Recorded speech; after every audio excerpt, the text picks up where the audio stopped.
नमस्कार दोस्तों, आज हम भिन्न को हल करने के नियम के बारे में पढ़ेंगे। भिन्न को हल करने का ऐसा नियम जो सरल और सुबोध है। इसमें कुछ चिन्हों को हम समझेंगे और उसके अनुसार जितने भी भिन्न के सवाल आएंगे उनको आसानी से हल किया जा सकता है। तो देखिए, इसमें हम इधर पर सबसे पहले शुरुआत करते हैं भिन्न के नियम की। इसमें का यदि आता है तो का शब्द को सबसे पहले हल किया जाता है, फिर इसके बाद में भाग चिन्ह का उपयोग किया जाता है, भाग के बाद में गुणा को हल किया जाता है, गुणा के बाद धन और फिर ऋण। इस प्रकार से हम इन चिन्हों के आधार पर प्रत्येक भिन्न के सवालों को हल करते हैं। भिन्न हो या बहुत से सवाल जो ऐसे आते हैं आपके जिनमें इन चिन्हों का प्रयोग एक साथ होता है और उनको हल करने में हमें दिक्कत होती है, तो इसमें आसानी से हम हल कर सकते हैं।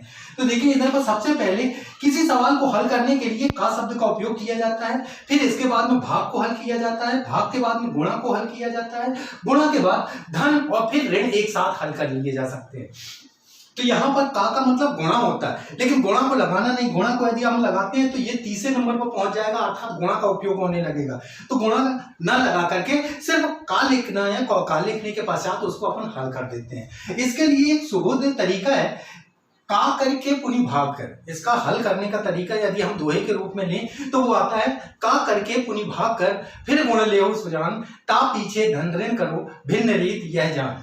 यह पुराने पुस्तकों में आपको मिल जाएगी, उसी के अनुसार इसमें खोजने के बाद में ये नियम मिला हमें, तो उसको आपके पास साथ शेयर कर रहे हैं। तो देखिए, इधर पर इस नियम के अनुसार हम हल करते हैं। इसमें कोष्टक का नियम यदि आ जाता है तो फिर कोष्टक के नियमों का उपयोग किया जाता है, वो हम आपको बाद में बताएंगे। इसको पूरा का पूरा यदि हम बोले तो बॉड-मॉस का नियम हो जाता है। कोष्टक देखते हैं अपन, तो इस प्रकार से ये बड़ा कोष्टक होता है, उसके बाद मझला कोष्टक और फिर छोटा कोष्टक और इसके बाद रेखा कोष्टक।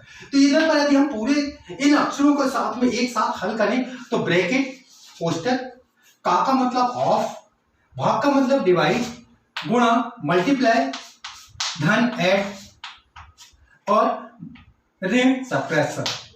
इस प्रकार से यदि हम ये देखें तो ये बॉड-मॉस का नियम बन जाता है, बॉड-मॉस के नियम में। लेकिन इधर पर हम बॉड-मॉस के नियम में पूरा हल ना करके हम इधर से हल करके अभी आपको बता रहे हैं कोष्टक के नियम को, यानी ब्रैकेट के नियम को हम बाद में अगले वीडियो में हल करके बताएंगे। तो देखिए, इसके अनुसार फिर से देखें, का करके पुनि भाग कर, फिर गुण लेओ सुजान, ता पीछे धन ऋण करो, भिन्न रीत यह जान। इस नियम के आधार पर हम इसको हल करते हैं। कोई एक सवाल लेते हैं।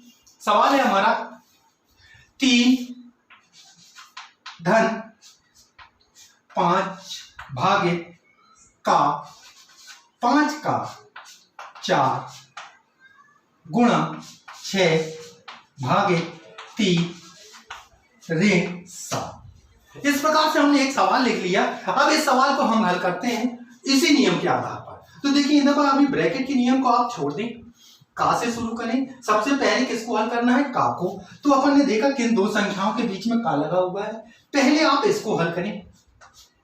3 धन, का के स्थान पर गुणा होता है, ये तो मालूम है कि का मतलब होता है गुणा। इन दोनों संख्याओं के बीच में हमें गुणा करना है, लेकिन गुणा का चिन्ह नहीं लगाना। डायरेक्ट हम इसका गुणा करके लिखेंगे 5 चौके 20, फिर इसके बाद अगला चिन्ह गुणा 6 भागे 3 ऋण 7। अगले सवाल को देखें यदि हम, तो अब अगले में हमारा कौन सा चिन्ह आ रहा है? भाग का।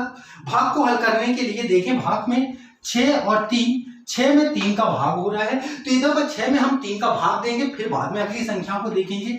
यहां पर भाग देने पर आया 3 धन 20 गुणा 6 में 3 का भाग देंगे तो आ गया 2 ऋण 7। अब इसके बाद में फिर तीसरे स्थान पर आया, तो तीसरे स्थान में हमने देखा कि गुणा हल किया जाता है। तो गुणा को कैसे हल करेंगे? इधर पर देखिए किन दो संख्याओं के बीच में गुणा हो रहा है। देखा हमने 20 और 2 के बीच में गुणा हो रहा है, तो सबसे पहले हम इन दोनों की संख्याओं का गुणा करेंगे। यहां आएगा 3 धन 20 का गुणा 2 में होगा तो कितना हो जाएगा? 40 ऋण 7। अब धन और ऋण एक साथ हल किए जा सकते हैं। धन अर्थात जोड़ने वाली संख्या, तो पहले धन धन चिन्हों की संख्याओं को जोड़ लिया जाए और उसमें से जो ऋण वाली संख्याएं उनको घटा दिया जाए, या ऋण की बहुत सी सारी संख्याएं आ जा रही तो ऋण ऋण संख्याओं को जोड़ लिया जाए और धन धन संख्याओं को जोड़ लिया जाए और आपस में उनको घटा दिया जाए। तो देखिए, यहाँ पर धन धन की 2 संख्याएं हैं हमारे पास, 3 और 40। इन दोनों को जोड़ेंगे तो ये हो जाएगा आपका 43। इसमें से 7 घट जाएगा, 43 में से 7 घटा तो हमारा बचा 36। ये आंसर हो गया। इसी प्रकार से हम सभी सवालों को हल कर सकते हैं। जो भी भिन्न के इस प्रकार के सवाल आते हैं उन सभी सवालों को हल करने का ये आसान तरीका है। उम्मीद है आप सभी समझ गए होंगे। इसी प्रकार से आपको भिन्न के सवालों को हल करना है। ये अभी हमने इस वीडियो में संख्या के आधार पर सवाल दिया है। अगला सवाल हम इसी में वीडियो में जो बनाएंगे वो भिन्न का होगा। धन्यवाद।